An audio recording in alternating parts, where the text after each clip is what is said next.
Hej, velkommen til den her video. I dag vil jeg vise jer, hvordan man laver hjemmelavet slim, som den her ligesom jeg har lavet. Det første jeg gør, der er jo alle mulige slags slim, f.eks. glitterslim, og der er også de her hvidlim. Den jeg bruger, det er hvidlim, fordi den kan man jo farve. Så jeg putter lidt lim i, jeg putter virkelig lidt i, for jeg vil gerne lave en lille slim. Fordi der er jo ikke så mange, der sådan kan være rundt på en gigaslim, hver gang de laver en slim, vel? Så jeg tænkte måske at lave en lille. Så skal man putte noget maling i, og den har jeg valgt, den har mørkelilla. Den er mere mørkelilla og glitterlig. Fordi jeg vil helst ikke putte så meget glitter i mit slim.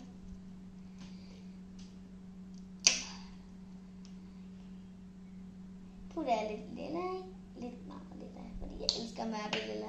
Og mørkelilla skal min slim jo være.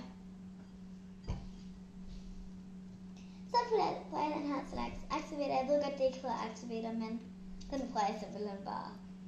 Fordi jeg glemmer hele tiden, hvad den hedder. Så hælder jeg lidt i det. Så har jeg den her ske. Fordi jeg har jo lavet den der, det store slim, der står der. Så den prøver jeg lige rundt.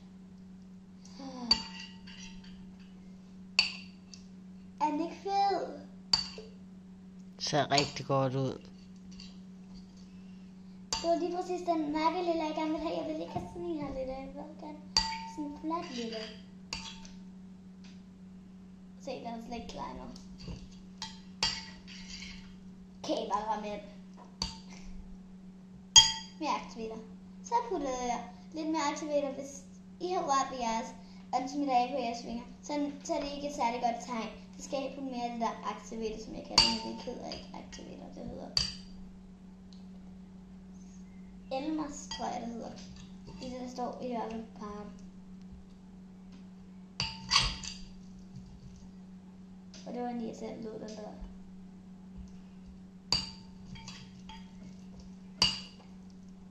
Lige nu, ja, tror jeg lige, jeg skal op og lige røre ved den lidt.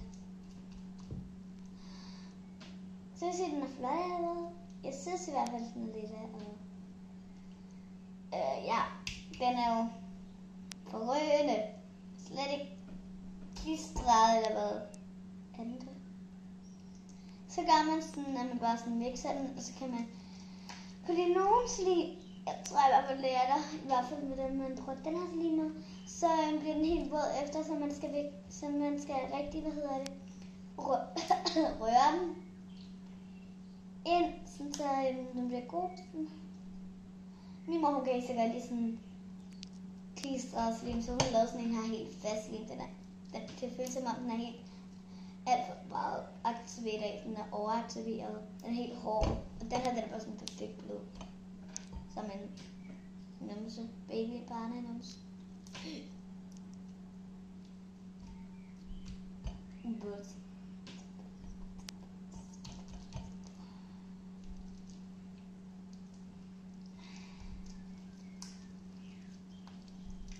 Jeg tror måske, det er helt slankeslim. Det er den her ikke. Det er den her heller ikke.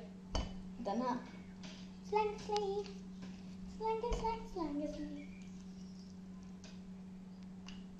Jeg har her sådan en trick, ikke? Hvis man får deres slim ud sådan her, laver nogle huller i. Det er virkelig sjovt. Og så skal I putte noget lim i hullerne.